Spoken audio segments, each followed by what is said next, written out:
السلام عليكم، مرحبا بكم. اليوم ان شاء الله جبت لكم وصفه تاع مقرود الكوشه بالكاوكاو. يجي هايل. وفي هذا الفيديو ان شاء الله ما رايحاش نكون وحدي، راح تكون معايا انسانه عزيزه عليا بزاف بزاف. وباش تعرفوا عليها وتتعرفوا على الطريقه تاع المقرود، تبعوا معايا الفيديو للاخير. واذا عجبكم بارطاجيوه مع اصدقائكم وحبابكم، وما تنساوش تخليوا لي رايكم في التعليقات. نبدا بسم الله. هنايا عندي 3 كيلات تاع سميد متوسط. الكيلة تكون ممسوحه ملاح. عندي هنايا كيما قلت لكم 3 كيلات، والكيلات هذو كامل داروا لي 2 كيلو تاع سميد. درت لهم غرفه صغيره تاع قهوه ملح. نخلط هذاك السميد مع الملح باش يتخلطوا مليح، ومن بعد ندير السمن. هنايا السمن راه ذايب بصح بارد، ما ديروش سخون، لازم ديروه بارد. وكيما شفتوا الكيله تاعي ماهيش معمره، كملت عمرتها بالزيت. نفرغ اليدة مع السميد. كما قلت لكم لازم يكونوا باردين ماشي سخونين، هذاك السمن والزيت. ومن بعد نخلطهم شويه ونبدا نبسس. بسوا بهذه الطريقه، ولازم طولوا في التبساس حوالي 10 دقائق، اقل شويه 7 دقائق 5 دقائق، وانتم تبسوا فيه حتى تشوفوه باللي الشرب هذوك الليدان ملاح. ومن بعد نحكم هكذايا شويه تاع السميد، وندير في يدي كيما راكم تشوفوا، نشكل كريه ونرميها. بقات كريه كيما هكذا كيما شفتوا. اذا ما تكسرتش يعني راهي بيان مشبعه باليدان. ودوك نغطيه ونخليه يريح ليله كامله، يعني مقرود تاع الزمان ماشي هذاك تاع ليه، خليوه ليله كامله. وبالنسبه للحشو، هنايا عندي 3 كيلات تاع كاوكاو محمص ومرحي. زدت له مبشور تاع نص حبه قارص. هاد لاستيوس عطاتها لي الانسانه العزيزه اللي راهي معايا في هاد لا فيديو. راه هاد القارص راح يخبي كامل ريحه الكاوكاو، ما راحش تحسوا كامل باللي فيه الكاوكاو، راح تحسوه لوز. زدت له مغرفه صغيره تاع لافاني ونص كيلة تاع سكر. انا هنا ما كثرتلوش السكر باسكو راح يتعسل، ومن بعد راح يجينا حلو بزاف. وهنايا بديت ندير له المزهر واللم. ديروا المزهر وعجنوا مليح بيديكم حتى يولي كيما هكذا، وكي نشكل به حربوش يتشكل كيما راكم تشوفوا. نجوز السميد تاعي هنايا راني نشمخ فيه بكيلة نص هامة ونصها مزهر. لازم تكملوا الكيلة كامل، وقعدوا تشمخوا وتلموا فيه بهذه الطريقة، تخلطوا فيه ماشي تعجنوا، ماشي غير بصوابع يديكم حتى تكملوا الكيلة كامل. ومن بعد نشكل حرابش كيما هكذا كيما راكم تشوفوا. خدموهم مليح.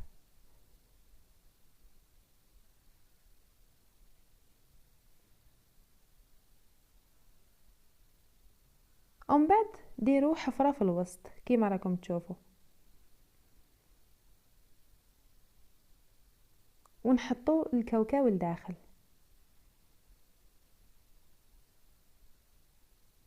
ديروا الكاوكاو مليح باش يجي يبان لداخل.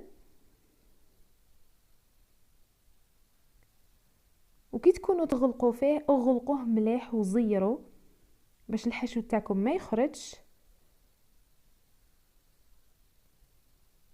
ومن بعد شكلوه مليح، يعني بقاو تدوروا فيه حتى تشوفوه دا الشكل اللي حبيتو. وهنايا راهي تقطع فيه. وكي تكملوا تقطعوه الحبه دائما خدموها مليح في الطرف، يعني شكلوها مليح كيما راكم تشوفوا هكذا فوق الطابله ولا فوق وين راكم تخدموا، شكلوها مليح.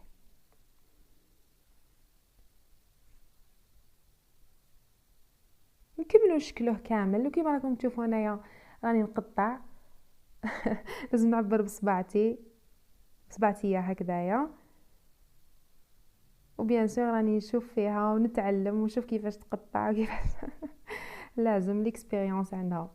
وبيان سور هاد الانسانه عزيزه عليا، واللي هي ماني ربي يحفظها. وانا تالمو نحبها بزاف ما نقدرش يعني ما نقدرش نقولها ماني، نعيط لها يما. واش نقول لكم يا البنات، انسانه بزاف بزاف بزاف مليحه، حنينه، طيبه، قلبها كبير وكريمه بزاف.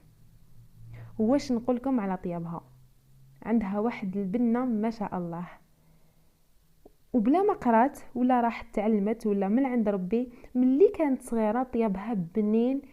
وصدقوني كي طيب جواز تاع بطاطا مرقه وحميصه، والله العظيم تحسبه باللحم ولا كاش ماكله تاع عرس. ربي يحفظها ان شاء الله وربي يطول في عمرها. وعلى بالي بلي راح تشوف هاد لا فيديو راهي تسمع فيا نقولها نحبك بزاف، وربي يخليك لينا ويطول في عمرك، وربي ان شاء الله يفرحك ويرزقك بحجه، وربي ان شاء الله يفرح كامل الامهات ويحفظهم وكامل الجدات، ويرحم كامل اللي ماتوا ويجعلهم من اهل الجنه يا رب.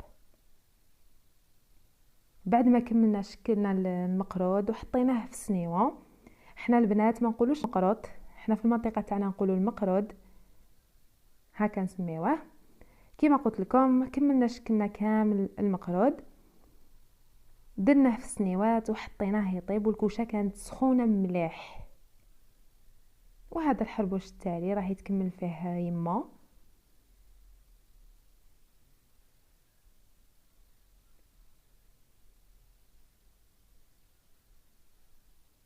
وكي كملنا شكلناه كامل كيما قلت لكم حطيناه يطيب، وغير طاب وهو سخون درتو في العسيله. هاد العسيله راهي بارده ودرت لها شويه تاع مزهر، خليوه يريح بيان، خليوه ياخذ راحته في ديك العسيله باش يشرب مليح.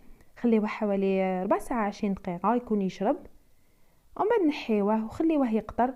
وكملوا عسلوا كامل المقروض تاعكم، وكي يكون عندكم وقت زيدوا عسلوه المره الثانيه هكذا باش يجيكم طري. وها هو المقروض تاعي بعد ما كملت عسلته للمره الثانيه، خليته يريح ليله كامله، وغدوه من داك زدت عسلته مره ثانيه وحطيته كيما هكذا في الكيسات. ونقول لماني ولا يما العزيزه، نقولها يعطيك الصحه، فوت معاك وقت بزاف شباب، وربي يبارك لك في صحتك وفي عمرك.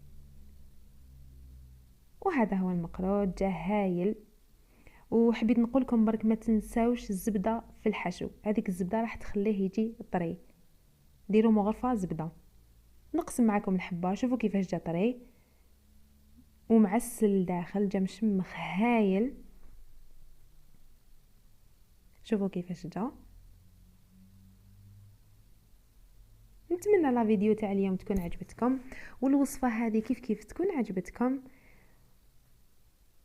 ونقول لكم تهلاو في رواحكم، وستناوني ان شاء الله في فيديوهات جدد ووصفات جديده باذن الله. مع السلامه.